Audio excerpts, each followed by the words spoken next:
خوش آمدید ناظرین سامعین. لوگ کہتے ہیں لڑکیاں کمزور ہوتی ہیں، اس لیے صنف نازک کی اصطلاح استعمال ہوتی ہے ان کے ساتھ، لیکن یہ سچ نہیں ہے. لڑکی اگر ٹھان لے تو یہ دنیا اس کا کچھ نہیں بگاڑ سکتی ہے. اس کا ثبوت ہے صدف کا اٹھایا ہوا وہ قدم. آپ خود ملاحظہ کیجئے، اگر وہ جرأت کا مظاہرہ نہ کرتی تو کیا ہو جاتا. آخرکار صدف اور ارسلان کا انتظار ختم ہو ہی گیا. 4 سال کا طویل عرصہ ان دونوں نے انتظار کیا تھا، بہت صبر اور امید کے ساتھ. حالانکہ ارسلان بہت بے صبرا اور جلد باز تھا.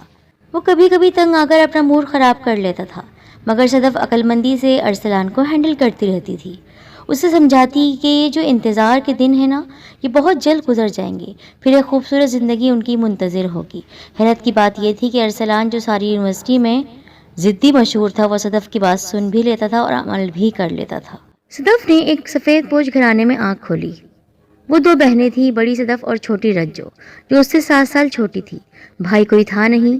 اس کے والد جوتے بنانے والے ایک چھوٹے سے کارخانے میں کام کر رہے تھے. اندرون لاہور میں گلی محلوں کے اندر ایسے چھوٹے چھوٹے کارخانے بہت سے ہوتے ہیں. وہ انہی میں سے ایک میں کام کرتے تھے. اپنا کام جوانی سے کر رہے تھے، آمدنی محدود ہی تھی. صدف کی والدہ ایک قناعت پسند اور شکر گزار عورت تھیں. کم آمدنی میں بھی خوشی سے گزارا کر رہی تھیں. صدف ایک خوبصورت اور ذہین لڑکی تھی. اسے پڑھنے کا بہت شوق تھا. میٹرک پہ اس نے شاندار نمبروں سے کامیابی حاصل کی تھی. اس کے والدین خوشی سے پھولے نہ سما رہے تھے. اب مسئلہ یہ تھا کہ صدف مزید پڑھنا چاہتی تھی. والدین سوچ میں گم تھے کہ اخراجات کیسے پورے کیے جائیں. صدف کے والد نے بیٹی کی خواہش پوری کرنے کا فیصلہ کیا اور زیادہ ٹائم لگانے لگے. صدف نے نسبتاً اچھے اور کم فیس والے کالج میں داخلہ لے لیا. محلے کے کچھ بچے اس کے پاس پڑھنے کے لیے بھی آنے لگے تھے. اس کے علاوہ اس کی والدہ گھر بیٹھے اجرت پر کام کرنے لگی. پڑھائی سے جو ٹائم ملتا، صدف اور اس کی بہن بھی ماں کا ہاتھ بٹا دیتی. شوق اور جذبہ ہو تو مشکلیں آسان ہونے لگتی ہیں. صدف نے ایک بار پھر بہت اچھے نمبروں سے FSC کا امتحان پاس کر لیا تھا. اب اس کا عزم اور بھی بلند ہو چکا تھا. اب وہ مزید تعلیم حاصل کرنے کے لیے ایک بہترین ڈگری حاصل کرنا چاہتی تھی، تاکہ وہ ڈگری اسے اچھی سی جاب دلا سکے، اپنے والدین کا سہارا بن سکے. اب اس کی اگلی منزل وہ یونیورسٹی تھی، جہاں پڑھنے کا خواب اس نے بچپن سے ہی دیکھا تھا. اس کی خواہش بھی تھی اور جنون بھی. والدین کی دعائیں بھی تھی اور اس کی اپنی محنت سے لیے گئے بہترین نمبر بھی. ایک بار پھر والدین نے اپنی بیٹی کی آنکھوں کے خواب پورے کرنے کا عہد کیا. ٹیسٹ ہوا. جس دن لسٹ لگی، صدف کا نام نمایاں تھا. نمبر 1 پر اس کا نام تھا. اسے اس کی پسندیدہ ڈپارٹمنٹ میں داخلہ مل گیا تھا. 4 سال کا طویل عرصہ تھا اس ڈگری کے حصول کی راہ میں، جو اب صدف کا مقصد حیات تھی. داخلے کے بعد اخراجات میں اضافہ ہوا. خرچ میں فیس کے علاوہ روزانہ کا کرایہ بھی تھا. بہت تھوڑے سے پیسے لے کر وہ صبح گھر سے نکلتی اور شام کو گھر آتے ہوئے اس کے پاس اتنے پیسے نہیں ہوتے تھے کہ وہ ایک سموسہ کھا لے یا چائے کا ایک کپ پی لے. بعض اوقات تو اسے اس کی آنتیں بھوک سے پیٹ میں جاتے ہوئے نظر آتی، مگر وہ پانی پی کر گزارا کر لیتی. صدف یونیورسٹی میں پہنچ گئی تھی، مگر وہاں پہنچ کر اسے پتہ چلا تھا کہ خوابوں کی تعبیر حاصل کرنا آسان نہیں. بقول منیر نیازی کے، ایک اور دریا کا مجھے سامنا تھا منیر، ایک اور دریا کا مجھے سامنا تھا منیر، میں ایک دریا کے پار اترا تو میں نے دیکھا. ایسا ہی صدف کے ساتھ ہوا. یونیورسٹی جانے کے چند دنوں بعد ہی اسے ارسلان نے تنگ کرنا شروع کر دیا. ارسلان بھی اسی یونیورسٹی میں تھا، مگر اس کا ڈپارٹمنٹ الگ تھا. اس کے باوجود وہ زیادہ تر ادھر ہی پایا جاتا تھا. وہ ایک بگڑا ہوا رئیس زادہ تھا، ذہین بھی اور خوبصورت بھی. پیسے کی فراوانی تھی، وجاہت تھی. یہ 2 ہتھیار ایسے تھے کہ بہت سی لڑکیاں اس پر مر مٹنے کو تیار تھی، مگر اس کے ساتھ دوستی پر فخر محسوس کرتی تھی. مگر اسے صدف بھا گئی تھی. صدف ایک خوبصورت لڑکی تھی. سادگی میں بھی اس کا حسن مسحور کر دینے والا تھا. اس کا سراپا رنگ و روپ دیکھنے والوں کو ٹھٹکنے پر مجبور کر دیتا تھا. اگرچہ وہ بہت زیادہ سادہ اور کم قیمت کے لباس پہنتی تھی اور بڑی سی چادر میں اپنے آپ کو لپیٹے رکھتی تھی، لیکن اس کے چہرے کا حسن چمکتا تھا.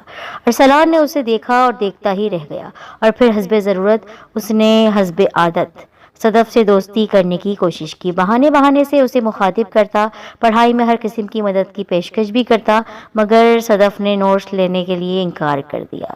وہ اس کی بات کا بہت کم جواب دیتی تھی، بلکہ وہ اس جگہ سے اٹھ ہی جاتی تھی جہاں ارسلان بیٹھا ہوتا تھا. اس کا دھیان صرف اپنی پڑھائی پر تھا.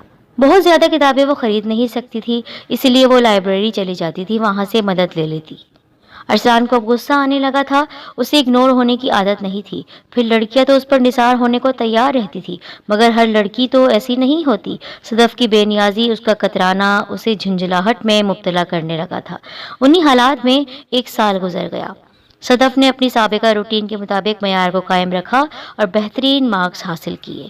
صدف بہت پریشان ہو گئی تھی۔ ارسلان اب کھل کر اس کے سامنے آ گیا تھا۔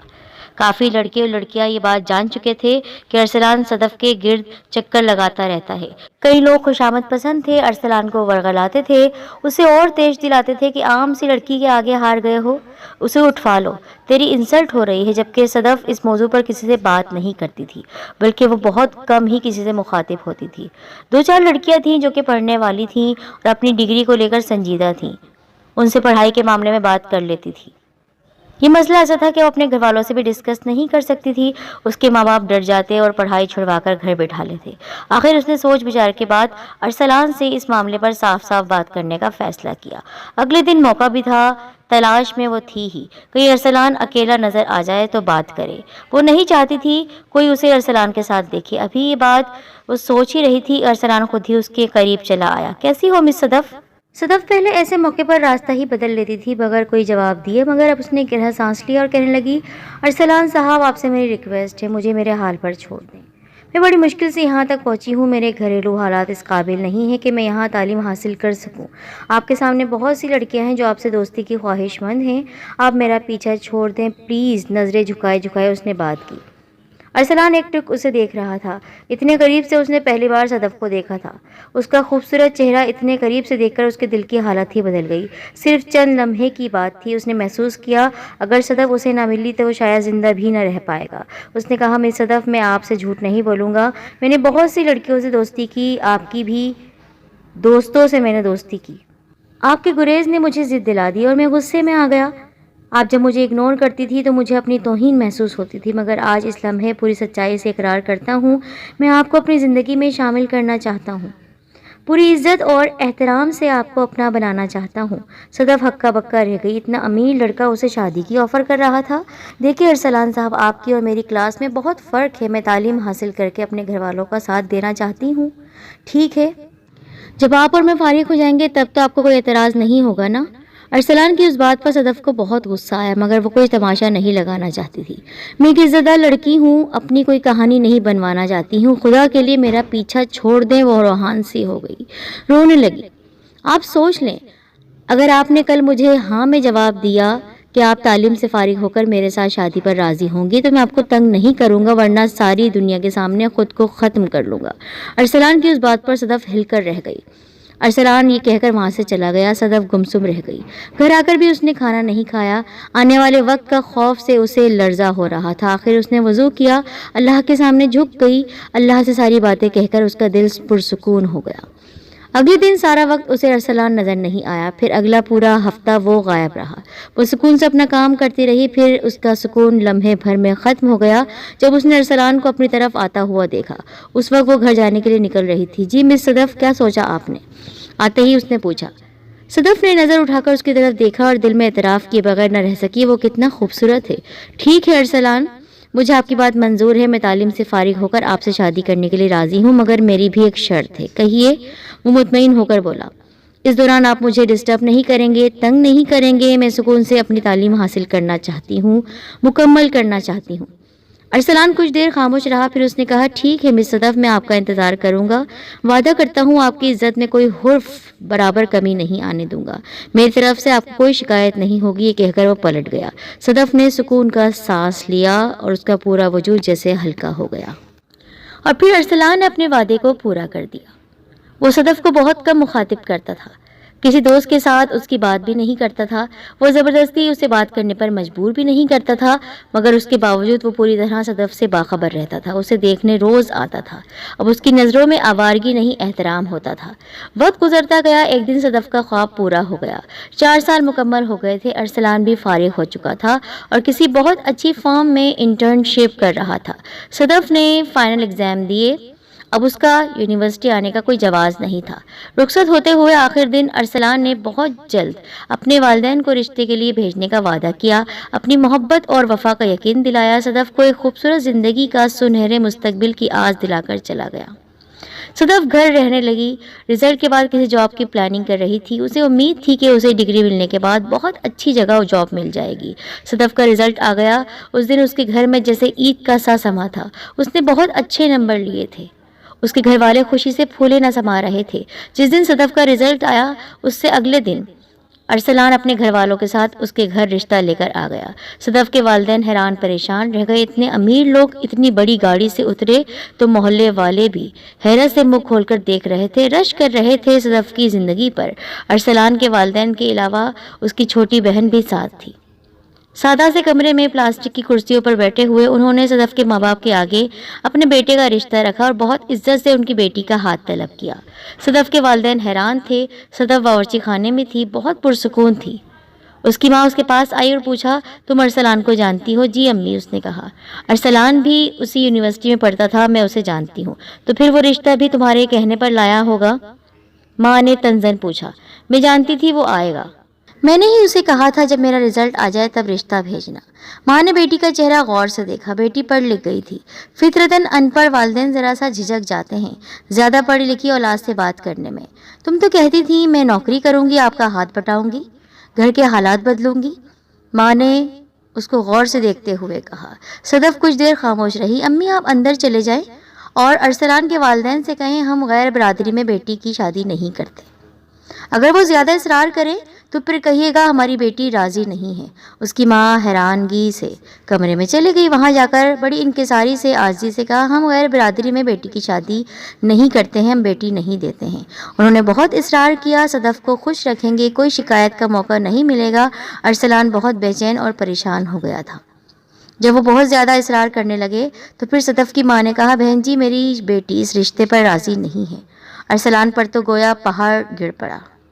اس کے والدین بھی حیران رہ گئے۔ وہ ساری کہانی جانتے تھے، ارسلان نے انہیں سب کچھ بتا رکھا تھا۔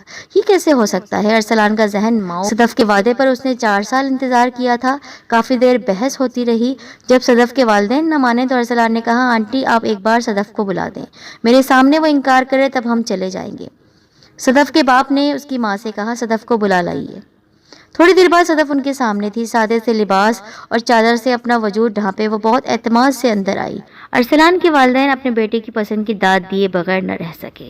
انہیں سچ میں صدف بہت پسند آئی تھی۔ صدف گویا گدڑی میں لال تھی۔ وہ سامنے بیٹھ گئی۔ بیٹی، ارسلان کی والدہ نے اسے بڑے پیار سے مخاطب کیا، تم ارسلان کو جانتی ہو؟ جی آنٹی، یہ میرے ساتھ یونیورسٹی میں تھے۔ صدف نے نظریں جھکائے کہا۔ اس نے ایک بار پھر ارسلان کی طرف نہیں دیکھا تھا۔ ارسلان کا تو گویا دل آنکھوں میں آیا ہوا تھا۔ وہ ایک ٹک صدف کو دیکھ رہا تھا۔ ہم تمہارا ہاتھ مانگنے آئے ہیں، تمہاری والدہ کا کہنا ہے تم اس رشتے پر راضی نہیں ہو، جبکہ ارسلان تو کچھ اور ہی کہہ رہا تھا۔ انہوں نے صدف کو جیسے جتایا کہ مجھے ساری بات کا علم ہے۔ جی آنٹی، صدف نے بڑے اعتماد سے جواب دیا، میں نے ارسلان سے کہا تھا میرے رزلٹ کے بعد اپنا رشتہ بھیجیں۔ صدف کے والدین بیٹی کی بات سن کر شرمسار ہو گئے اور اپنا سر جھکا لیا۔ غریب آدمی کے پاس عزت ہی ایک قیمتی چیز ہے، آج ان کی بیٹی نے انہیں رسوا کر دیا تھا۔ تو پھر انکار کی وجہ؟ ارسلان کی والدہ نے تنزیہ پوچھا۔ بس یہ شادی نہیں کرنا چاہتی ہوں۔ ارسلان کے لب جیسے سل گئے، وہ کوئی بات کرنے کے قابل نہیں تھا۔ تمہارے لیے شادی بیاہ مذاق ہے؟ ارسلان کے والد کو بھی غصہ آ گیا۔ ایک معمولی سی لڑکی انہیں ڈیگریڈ کر رہی تھی۔ وہ بیٹے کی خواہش پر، شدید خواہش پر اس معمولی گھر میں آئے تھے اور غریب لڑکی کی مزاج ہی نہیں مل رہے تھے۔ جب شادی نہیں کرنی تھی تو وعدہ کیوں کیا؟ 4 سال تک میرے بیٹے کو آس کے سہارے کیوں رکھا؟ تو کیا کرتی؟ صدف ایک دم اونچی آواز میں چلائی۔ سب ہکا بکا رہ گئے۔ اب وہ چپ نہیں رہ سکتی تھی۔ 4 سال سے چپ رہی تھی۔ کیا کرتی میں؟ یہ آپ کا بیٹا، اس نے ارسلان کی طرف انگلی اٹھا کر کہا، اس نے میرا جینا حرام کر دیا تھا، مجھے یونیورسٹی میں ذلیل کر رہا تھا، غنڈے دوستوں کو مجھے ہراساں کرنے کے لیے میرے پیچھے لگائے ہوئے تھے۔ میں کمزور غریب لڑکی اپنی عزت بچانے کے لیے کیا کرتی؟ صدف رو پڑی۔ ادھر دیکھیں میرے غریب ماں باپ دن رات محنت کر کے مجھے یونیورسٹی بھیج رہے تھے تاکہ میں گھر کے حالات بدل سکوں، غربت کی ضلالت سے نکل سکوں۔ یہ خود بھوکے رہ کر مجھے تعلیم دلا رہے تھے اور میں آنکھوں میں خواب لے کر خالی ہاتھ گھر سے نکلی تھی تاکہ اپنے ماں باپ کا سہارا بن سکوں۔ مجھے کسی اور چیز کا ہوش نہیں تھا، صرف اور صرف پڑھائی۔ نہ جانے کیسے کیسے جتن کر کے اپنی تعلیم حاصل کر رہی تھی۔ اور آپ کا بیٹا جو کہ ایک امیر گھر سے تعلق رکھتا تھا، جو پڑھنے نہیں لڑکیوں سے دوستی کرنے اور زندگی انجوائے کرنے